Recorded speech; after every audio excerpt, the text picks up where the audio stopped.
The notification's pale glow pierced the darkness of my downtown apartment just past 11 o'clock on the night of December 19th. I'd been reviewing quarterly financials when my phone vibrated against the glass coffee table, a sharp buzz that made my wine glass tremble. Motion detected. Koi Pond. South Garden. I didn't panic. Panic is what amateurs do. Instead, I set down my pen, picked up my phone, and opened the security app with the same calm precision I used to review contracts. The 4K night vision footage loaded instantly, revealing every detail in crisp monochrome. The water feature I'd engineered with my own hands, the meticulously raked gravel patterns, the ancient podocarpus trees that had cost me more than most people's cars. And there, standing beside my $50,000 koi pond, wine glasses catching the moonlight like crystalline weapons, were my younger sister Scarlett and her fiancé Evan. I increased the volume. Their voices came through with perfect clarity. "It's a gold mine," Evan said, gesturing grandly at the water. His real estate agent's swagger was fully deployed, the same body language he probably used to sell overpriced condos to desperate buyers.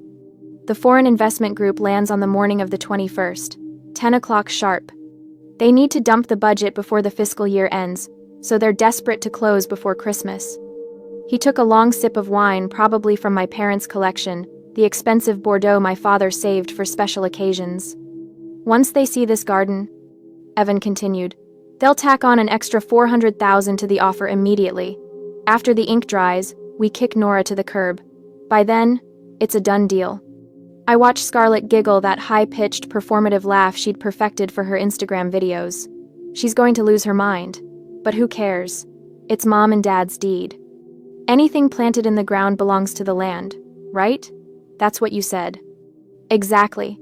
Fixtures become real estate. It's basic property law. My heart rate actually slowed. I took a screenshot, then another. I downloaded the video file and immediately uploaded it to 3 separate cloud storage accounts. I looked at the timestamp. They wanted to sell my assets at 10 o'clock a.m. on the 21st? Too bad my showroom was scheduled to close at that time. I am 42 years old. I own Bennett Greenery, a landscape architecture firm that has designed gardens for Fortune 500 headquarters, luxury resorts, and the kinds of private estates that never appear in real estate listings because they're sold through whispered conversations at country clubs. My family sees me as a glorified gardener. They have never understood that 5 years ago, when my father Charles called me into his study with that particular tone, the one that meant he was about to ask for something while pretending it was for my benefit, I signed a contract. A real, legally binding contract drafted by my corporate attorney, David Ross. The terms were simple. I would invest $300,000 of my own capital to transform their overgrown, embarrassing backyard into what the contract called a live showroom facility. They would get a 5-star living space for free.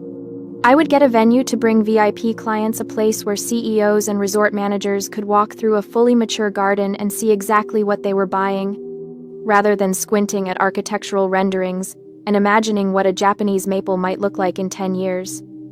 For 10 years, I would maintain the property at no cost to them. In exchange, I retained full ownership of all inventory and installation materials planted on the property, with the explicit right to remove said inventory should the agreement be terminated early or should asset security be compromised. My father had signed it while watching a football game. My mother had signed it without reading past the first paragraph. They thought they were getting free landscaping from their daughter. I was building a $300,000 investment portfolio disguised as a garden. The memory surfaced with bitter clarity. 36 hours ago, at Scarlett's engagement party, the backyard glowing with string lights and the air thick with the synthetic joy of people pretending to be happier than they were. Evan had cornered me near the bar, shoving a stack of papers into my hands. Music pounded from the speakers, some top 40 song Scarlett had insisted was essential, and guests laughed too loudly over their third glasses of champagne. "Just a permit for the patio extension, Nora," he'd shouted over the noise, his breath sharp with whiskey. "Your signature on the 3rd page. Quick favor for your sister's fiancé." I'd been distracted, tired. I'd spent that morning installing a specimen birch tree for a client in the city, and my shoulders ached. I took the pen he offered. "Here?" I'd asked, pointing to a line flagged with a pink sticky note. "Perfect. You're a lifesaver." I signed because they were family. Because that's what you do. Now, sitting in my apartment with the video evidence glowing on my screen, I understood. Buried somewhere in that stack, probably in the middle, camouflaged by permit applications and municipal forms, had been a waiver. Something that said I acknowledged the upcoming sale. Something that said I released any claim to improvements made to the property. Something that, in Evan's mind, would make stealing $300,000 of my work legally defensible. He'd underestimated two things. First, I don't sign contracts without reading them, even at parties, even when I'm tired. That waiver, whatever it said, would have my signature on the wrong line, or the wrong date, or some other fatal defect that I'd engineered instinctively even in my exhaustion. Second, I don't need a contract to protect what's mine. I already had one, so I protected myself in advance. I didn't call Scarlett to scream. That's what the crazy older sister would do, the role they'd been trying to cast me in since we were children. The one who was too sensitive, too intense, who couldn't take a joke. Instead, I scrolled through my contacts and called David Ross. He answered on the second ring. David always answered. That's why his hourly rate made my accountant wince. Nora, it's 11 at night. This better be good. David, I said, my voice level, almost pleasant. Remember that consignment agreement we drafted for the Bennett Estate showroom? The one your parents signed without reading? Yes. I need you to prepare the asset recovery protocols. We have 35 hours. There was a pause. Then, with the tone of a man who'd just realized his evening was about to become far more interesting. What happened? They're selling the house on December 21st at 10 a.m., foreign investors, cash deal. They're trying to include my inventory as part of the real estate to inflate the price. Can you prove it? I have a video confession. High definition. Time-stamped. Another pause. Longer this time. Then David laughed, a short, sharp sound like a blade being drawn. Forward everything. I'll have the documentation ready by 8 a.m. Nora? Yes? This is going to be beautiful. I hung up and returned to the security footage. I watched the video 3 more times, memorizing every word, every gesture, Scarlett's careless laugh, Evan's predatory grin. By the 4th viewing, I felt nothing at all. That's when I knew I was ready. Dawn broke over the city on December 20th with a bruising purple light, turning the frost on my apartment windows into sheets of burning crystal. I'd been awake for hours, sitting at my dining table with my laptop open, surrounded by 5 years' worth of invoices, contracts, and botanical certification documents. By the time I walked into David's office shortly after 8, the city was fully awake, unaware of the legal war I was about to launch. David's office occupied the 42nd floor of a glass tower downtown.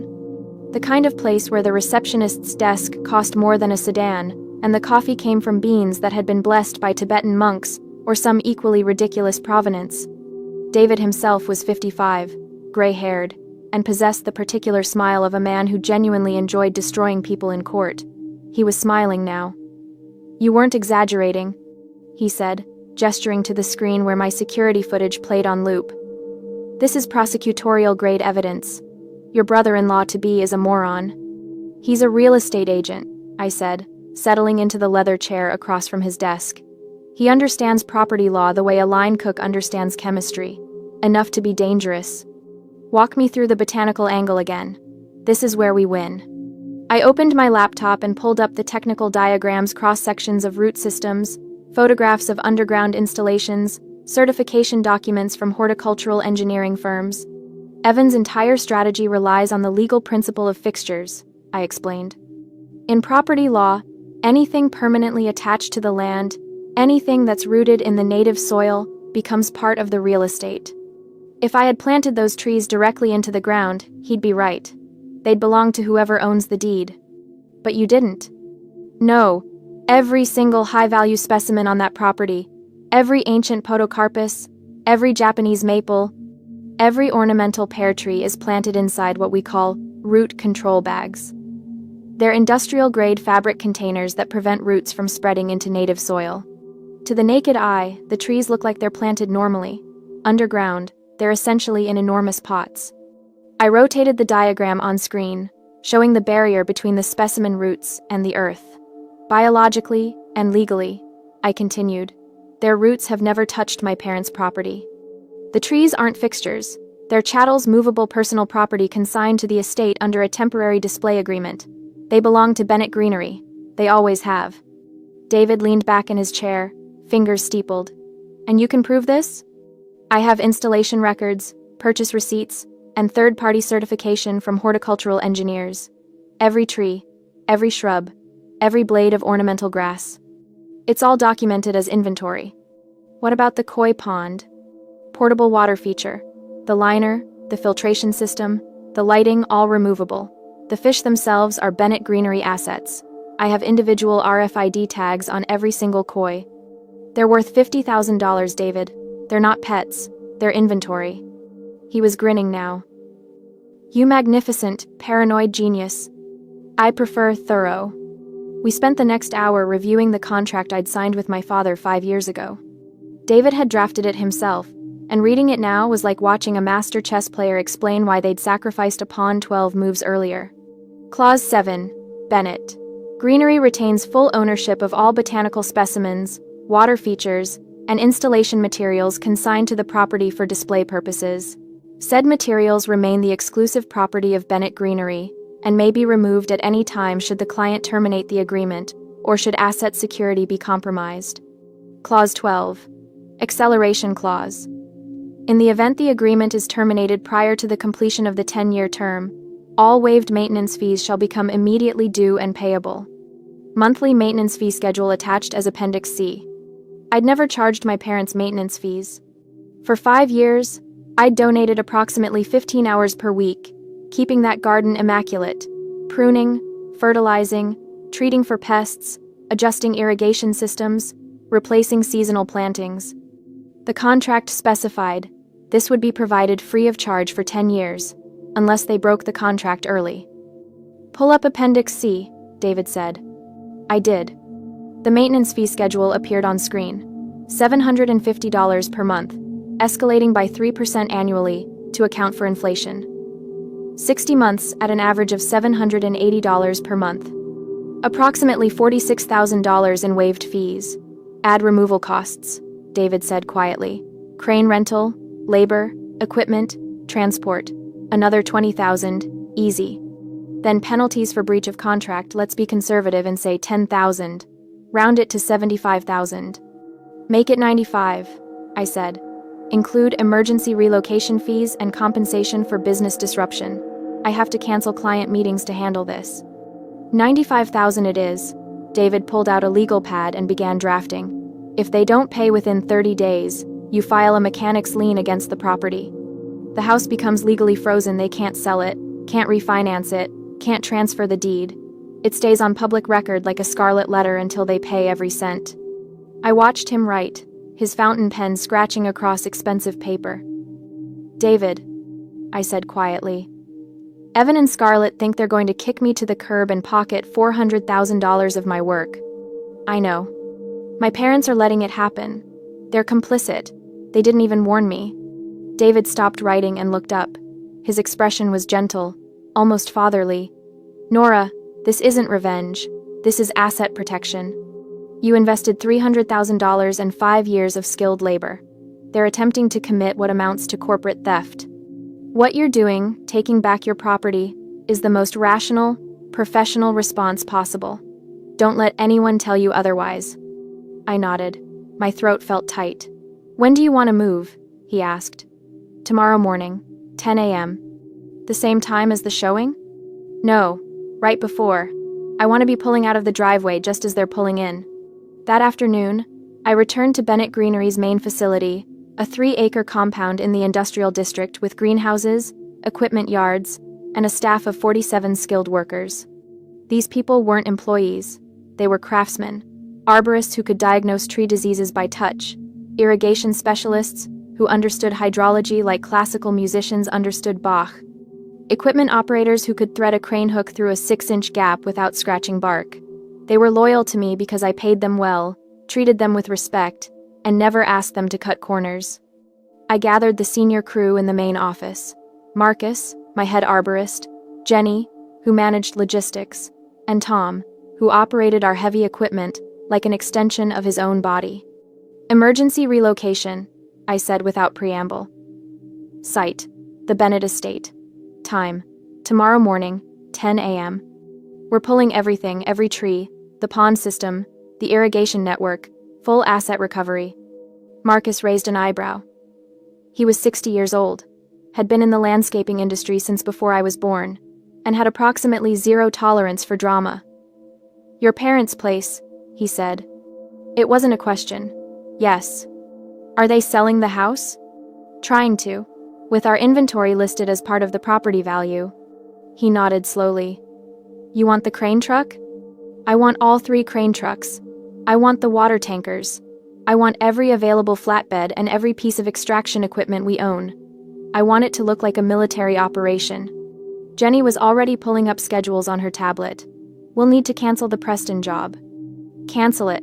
Tell them we'll comp them 50% for the inconvenience. Nora, Tom said carefully, if we're pulling mature trees with root bags, we're going to leave some serious holes in the ground. I know. The lawn's going to look like a geometric Swiss cheese. I'm counting on it. Understanding dawned on their faces. Marcus smiled, rare and sharp. How long do we have? He asked. 16 hours. Then we better get started. By evening, every piece of equipment had been inspected, fueled, and staged in the yard. The crew had run through the extraction sequence twice. We'd loaded the water tankers with temporary holding tanks for the koi fish. We'd prepared straps, rigging, and support structures for specimens worth more than most people earned in a year. I stood in the equipment yard as the sun set, watching my team work with the precision of a surgical unit preparing for a complex operation. My phone rang. Mom appeared on the screen. I answered. Nora, honey.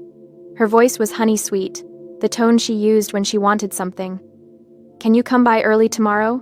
Around 9? Evan has some friends coming over to see the house. Maybe you could trim the hedges? Make it look nice for your sister? Friends, not buyers, not investors. She was lying. They all knew what was happening tomorrow, and they wanted me to show up and play the role of the helpful daughter one last time, to make their stolen garden look perfect for the people who would help them profit from my work. That lie killed the last ember of guilt I'd been nursing. Don't worry, Mom, I said, my voice warm and guileless. By tomorrow morning, the garden will look exactly like it's supposed to. Oh, wonderful, you're such a good daughter. I don't know what we'd do without you. I hung up without saying goodbye. Then I returned to my office, where David had emailed the final documentation. I printed everything: the consignment agreement, the technical certifications, the maintenance fee invoice, $95,000 in bold red ink at the bottom. I organized it all into a 3-ring binder with colored tabs. Legal, professional, irrefutable. Then I printed one more thing: a simple company directive on Bennett Greenery letterhead: asset security compromised, immediate retrieval authorized. I signed it, dated it December 20th, and placed it in the front of the binder. Tomorrow morning, I wouldn't be the hurt daughter, the betrayed sister, the underestimated eldest child. I would be the CEO of a $3 million company recovering stolen property. Sleep was a ghost that refused to visit that night, but not because of anxiety. My mind was simply too active, running through logistics, reviewing contingencies, anticipating reactions. By the time my alarm went off at 5:30 on the morning of December 21st, I'd already been awake for an hour, watching the winter dawn turn my apartment windows from black to gray to pale gold. I dressed carefully: work boots, dark jeans, a Bennett Greenery jacket with the company logo embroidered over the heart. I looked at myself in the mirror and saw what I needed to see: not a daughter, but a professional handling a business matter. By 7 a.m., I was at the warehouse, where the crew had already assembled. Marcus handed me a travel mug of coffee without a word, the gesture of someone who understood that some mornings required silence instead of sympathy. We went through the plan one final time. The convoy would consist of 3 crane trucks, 2 flatbeds, 1 water tanker, and my personal pickup. We'd park down the street at 9:45 a.m. At my signal, we'd enter the property and begin the extraction sequence. Trees first, starting with the most valuable specimens, then the koi pond system, then the irrigation network. Estimated time: 90 minutes for full asset recovery. Remember, I told them, we are not destroying property, we are removing inventory. Everything we take belongs to Bennett Greenery. Everything we leave behind belongs to the property owner. Are we clear? 47 voices answered in unison. Clear. Then let's go get our trees. The convoy rolled out at 9:15 a.m., a rumbling procession of industrial vehicles that turned heads on the highway. I drove at the front in my pickup, watching in the rearview mirror as 7 massive trucks followed me through morning traffic like a steel and chrome parade. We reached my parents' neighborhood, an affluent suburb where lawns were measured in acres and every house had a 3-car garage. The houses here were what real estate agents called executive properties, priced in the millions, owned by people who believed wealth was evidence of virtue. I pulled onto a side street with clear sightlines to my parents' driveway and killed the engine. Behind me, the convoy went silent. Tom climbed down from his crane truck and walked up to my window. "We wait?" he asked. "We wait." I pulled out my phone and opened a notes app, where I'd been documenting everything. The timestamps, the video footage, the conversations. Documentation is armor. Evidence is power. At 9:47 a.m., movement caught my eye. A convoy of black SUVs turned onto the street, followed by a champagne-colored Bentley that probably cost more than my entire equipment fleet. The vehicles moved with the unhurried confidence of money that had forgotten what it felt like to wait for anything. I raised my binoculars. Through the magnified lenses, I watched the cars pull into the circular driveway of my parents' estate. Doors opened. Men in expensive suits emerged, 3 of them, plus a woman in a camel hair coat that probably cost what my crew made in a month. They moved like people accustomed to owning things: airports, companies, politicians. Evan appeared at the front door, grinning so wide I could see it from 200 yards away. He was wearing a suit I'd never seen before, new, probably bought specifically for this meeting. Scarlett stood beside him in a designer dress, her Instagram-ready smile locked in place. My father appeared next, then my mother, both dressed like they were attending a country club gala rather than conducting a business transaction. I watched Evan gesture toward the backyard, saw the investors follow him through the side gate. In moments, they'd be standing beside my koi pond, admiring the reflection of Japanese maples in crystal-clear water, calculating how much extra they'd pay for this kind of craftsmanship. I checked my watch. 9:55 a.m. I picked up my radio. "All units, this is Nora. Move out." Behind me, 7 diesel engines roared to life. The sound was magnificent thunder in mechanical form, the deep bass rumble of industrial power awakening. I led the convoy around the corner, and we rolled up to the estate like a military incursion arriving to liberate occupied territory. The lead crane truck backed through the open gate at exactly 10 a.m., its warning beeper cutting through the morning air like an alarm. I saw Evan's head snap around, saw his expression cycle through confusion, recognition, and then pure, crystalline horror. He started running. I stepped out of my truck and walked calmly toward the backyard, carrying the 3-ring binder under my arm. Behind me, my crew deployed with practiced efficiency. Marcus coordinating tree removal, Jenny managing equipment placement, Tom positioning the crane. The backyard was transformed from my last visit. Someone had added white tent canopies and cocktail tables. Classical music played from hidden speakers. The investors stood on the stone patio overlooking the koi pond, champagne flutes in hand, looking at the garden the way collectors examined rare paintings. Evan reached me just as I entered through the gate. His face had gone pale, his expensive suit already rumpled from the sprint. "Nora!" His voice cracked on my name. "What are you? You can't! I have clients here!" I didn't look at him. Instead, I walked past him toward the group of investors, who had turned to watch this unexpected development, with the detached interest of people accustomed to reality, occasionally diverging from their expectations. I raised a small megaphone, nothing aggressive, just enough to be heard over the equipment noise. "Good morning, gentlemen, madam. I apologize for the interruption. My name is Nora Bennett, owner and CEO of Bennett Greenery." I kept my voice professional, pleasant even. "The garden you're currently viewing is not part of the real estate. It consists of inventory owned by my company and consigned to this property under a temporary display agreement.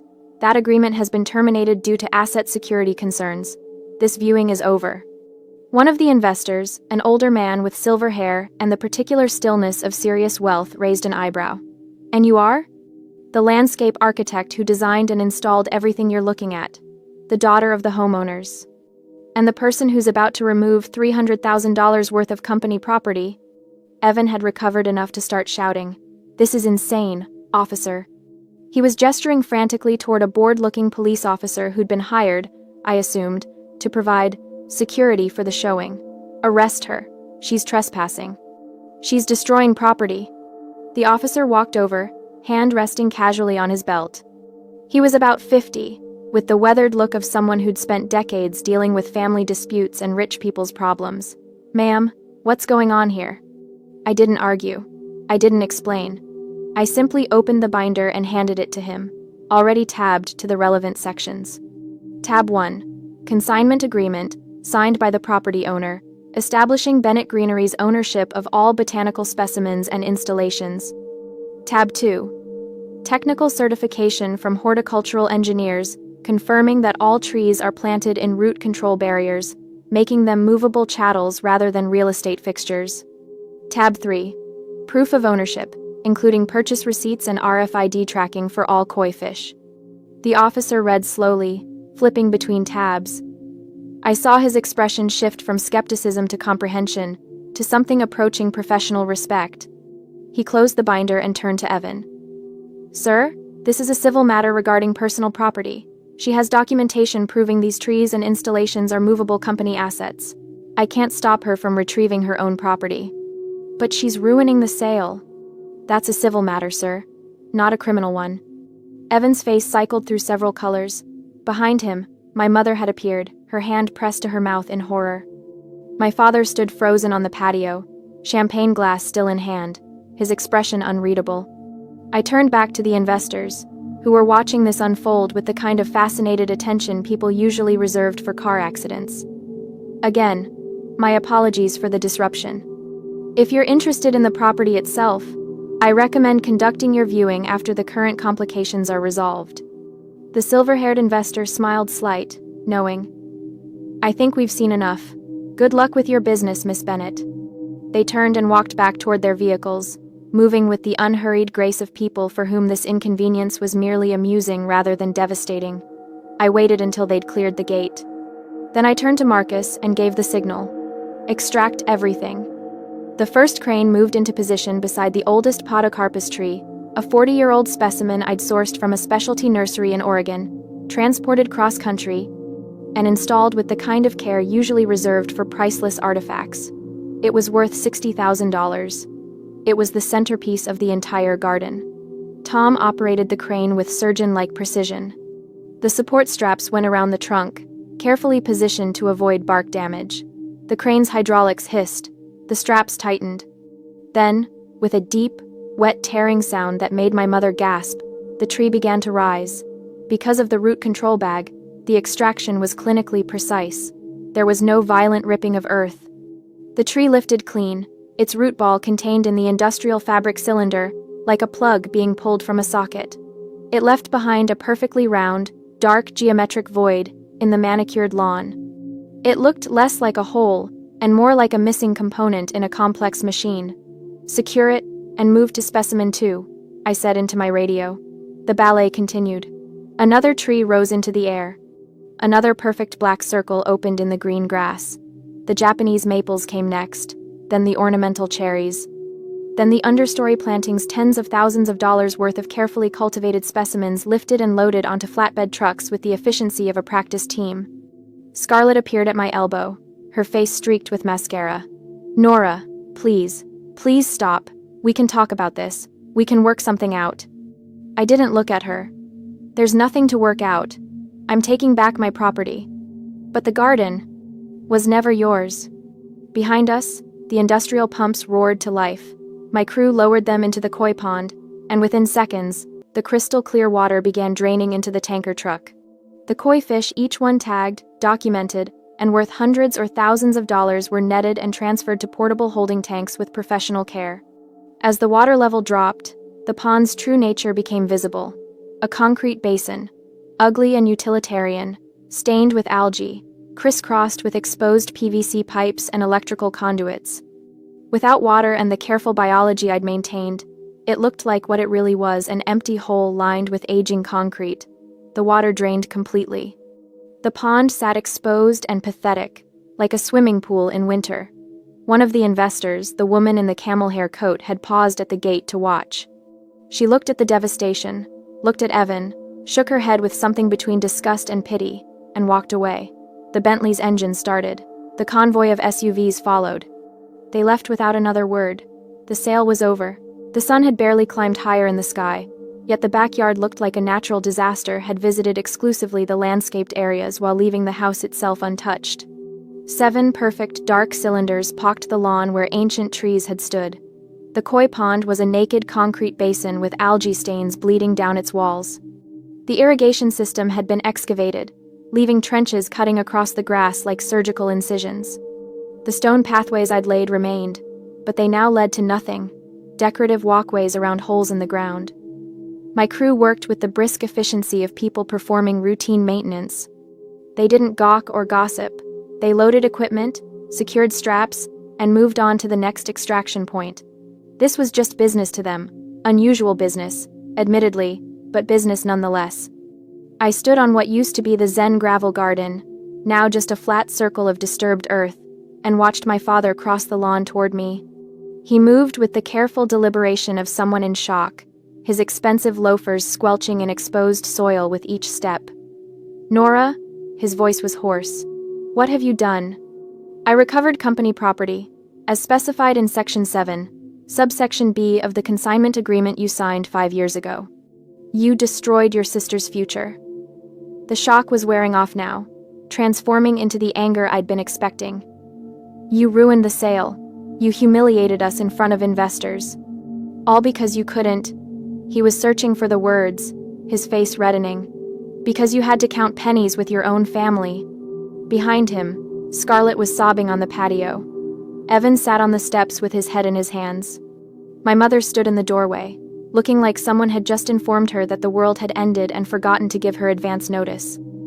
I reached into my messenger bag and pulled out a manila envelope. Red ink stark against the tan paper. "This is the invoice for services rendered," I said, my voice level. 5 years of landscape maintenance, waived under the terms of our agreement. However, since you attempted to sell the property before the agreement's completion, the acceleration clause is now active. All waived fees are due immediately. I handed him the envelope. He opened it with shaking hands. 5 years of monthly maintenance. I continued. At $750 per month, escalating by 3% annually to account for inflation. That's $46,800. Plus $23,000 in emergency extraction costs. Plus $15,000 in penalties for breach of contract. Plus $10,000 in compensation for disrupted business operations. I watched him read the number at the bottom. $95,000. $95,000. My father whispered. "You're charging your own family $95,000. I'm charging a client who violated a contract and attempted to steal $300,000 worth of my assets. Yes. We would have given you a cut of the sale. You would have given me nothing." I heard Evan's exact words. "Once the ink dries, we kick Nora to the curb." My father's face went slack. "You heard. I have security cameras monitoring my inventory. You think I'd leave $50,000 worth of koi fish unprotected? I have the entire conversation on video. Time-stamped. Cloud-backed. Legally admissible." Scarlett had stopped crying. She was staring at me now with something approaching hatred. "You were spying on us?" "I was monitoring my assets. You were caught planning theft. Family doesn't treat family like this." My mother had found her voice, shrill and breaking. "We raised you. We fed you. We put you through college. And this is how you repay us? With lawyers and invoices and humiliation?" The word hung in the air. Humiliation. I looked at her, really looked at her, and felt the last thread connecting us snap like a rotten cord. "You didn't put me through college," I said quietly. "I paid my own way with scholarships and student loans I finished paying off 3 years ago. You didn't raise me to be successful, you raised me to be useful. The good daughter. The one who solved problems and asked for nothing." I gestured at the devastated yard. "I invested $300,000 into this property. I worked 15 hours a week for 5 years maintaining it. I brought you clients and prestige and a garden that probably added $500,000 to your property value, and your response was to steal it and sell it without even the courtesy of a warning. We weren't stealing. Yes, you were. And you were too arrogant to think I'd notice, or too confident I'd be too meek to stop you. I picked up my messenger bag and started walking toward my truck. My father called after me. Nora, we can't pay this. We don't have $95,000. I stopped at the gate and turned back. The morning sun illuminated the disaster zone that used to be a garden holes, exposed pipes, and 4 people standing in the wreckage of their own greed. Then I suggest you start liquidating assets, I said. You have 30 days. If payment isn't received in full, I'll file a mechanic's lien against the property. The title will be frozen. You won't be able to sell, refinance, or transfer the deed until the debt is satisfied. The lien will appear on every title search. It will sit there, on public record, announcing to everyone that you tried to steal from your contractor and she had to take you to court to get paid. You wouldn't, my mother whispered. I already have the paperwork drafted. David Ross is waiting for my call. I climbed into my truck.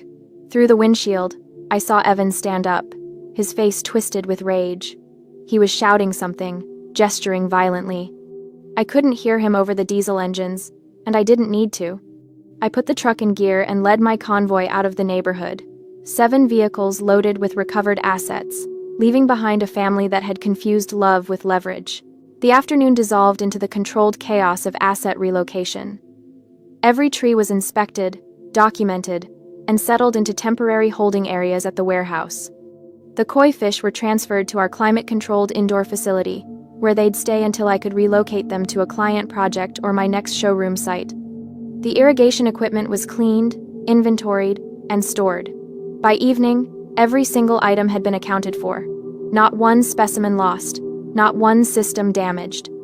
My crew celebrated with pizza and beer in the warehouse break room, the comfortable celebration of professionals who'd executed a complex operation flawlessly. I handed out cash bonuses, $200 per person, pulled from my own wallet, and thanked each of them personally. Marcus lingered after the others had gone home. He leaned against the doorframe of my office, arms crossed, watching me update spreadsheets. You okay? He asked. I'm fine. That's not what I asked. I stopped typing and looked up at him. Marcus had known me for 15 years. He'd watched me build this company from a 2-person operation, run out of a rented garage to a multi-million-dollar firm with a waiting list of clients. I lost my family today, I said quietly. You lost people who didn't value you. That's not the same thing. I nodded, not trusting my voice. You did the right thing, Marcus continued. Professional, legal, fair. You gave them a contract. They signed it. They broke it. You enforced it. That's not revenge, Nora. That's business. Then why does it feel like revenge? Because they wanted you to feel guilty for protecting yourself. Because they've spent 42 years training you to put their needs above your own dignity. He pushed off the doorframe. Don't let them rewrite this story. You're not the villain. You're just the first person who refused to play the victim. After he left, I sat alone in my office, staring at the updated inventory spreadsheet. $300,000 in assets recovered, $95,000 in debt owed. Everything documented, everything legal, everything empty. I went home, poured a glass of wine, and sat on my balcony watching the city lights. My phone buzzed constantly, calls from my mother, my father, Scarlett's number, even a few from Evan. I let them all go to voicemail. The silence of the night was shattered at 2:47 a.m. on December 22nd. My phone exploded with alerts, not the usual security notifications, but the emergency alarm system I'd installed at the warehouse. Motion detected. Perimeter breach. Gate B compromised. I was dressed and in my truck within minutes. I drove with white-knuckled focus, the empty city streets blurring past. The warehouse was normally a 15-minute drive. I made it in 9. As I screeched into the parking lot, I saw the blinding white glare of the security floodlights washing over the loading dock. A figure was hunched by the door to the fish facility, frantically working a pair of bolt cutters. I didn't need to guess who it was. I slammed my truck into park just as blue and red lights flooded the scene from the street entrance. The police, alerted by the silent alarm service, were pulling in right behind me. Scarlett spun around, shielding her eyes from the glare. A gallon jug of bleach sat at her feet. "Police! Drop the cutters!" I stepped out of my truck and watched as 2 officers advanced on her with weapons drawn.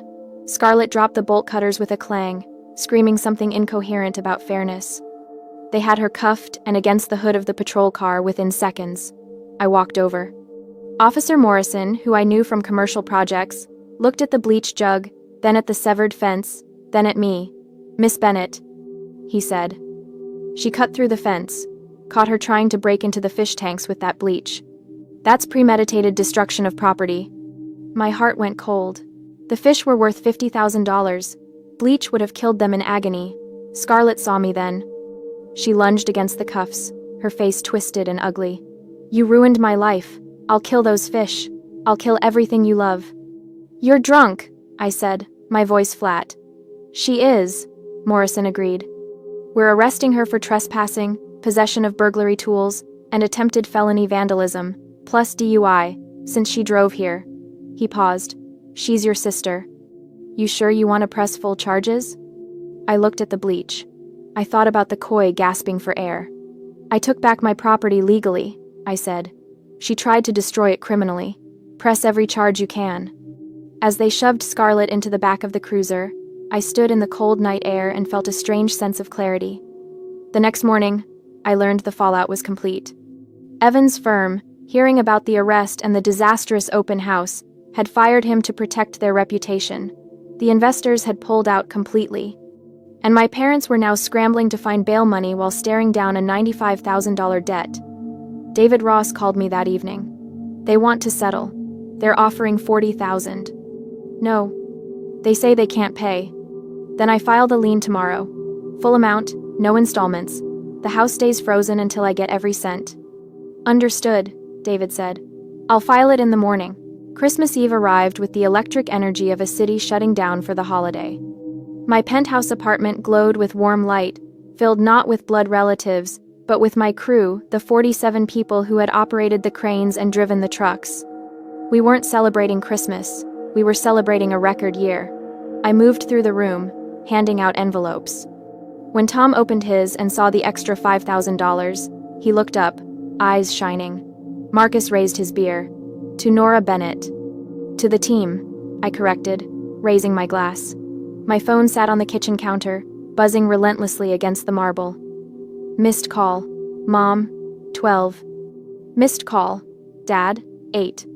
The screen lit up with a text from Mom. "Please, Nora, drop the charges." Evan left her. "She's all alone in jail on Christmas. We can't pay the lien. We are family." I looked at the message for a long second. Then, I simply flipped the phone face down. I picked up my wine glass and turned my back on the counter, rejoining the laughter in the living room. I had found my real family, the people who respected my value. 3 months later, spring arrived, but the for sale sign in my parents' front yard remained, weathered and tilting. No one wanted to buy the house. The mechanic's lien sat on the title like a tumor, scaring away every lender. The backyard was still a cratered mud pit because they couldn't afford to fix it. I stood on the balcony of the new 5-star resort I had just finished designing, phone to my ear. "Nora," David Ross said. Their lawyer, Robert Vance, reached out. "Your parents sold off their antique furniture collection to scrape together some cash. They're offering $65,000 to settle the debt today." "The debt is $95,000, I said, watching the sunset. "They say it's all they have. Then they can sell the car, or the house itself once they pay me. I don't negotiate with people who tried to steal from me, David. $95,000, not a penny less." "Understood," David replied. "I'll tell them." I hung up and walked down to the resort's central courtyard. There, planted in the most prestigious positions, stood the rescued podocarpus trees. They were lush, majestic, and putting down fresh roots in soil prepared to nurture them. They had survived the winter, just like me. I touched the rough bark of the largest tree, feeling the solid life beneath my palm. "Sorry for the rough ride," I whispered to it. "But you're safe now. Nobody is going to uproot us ever again." We had both survived the winter, and now, finally, we were ready to grow.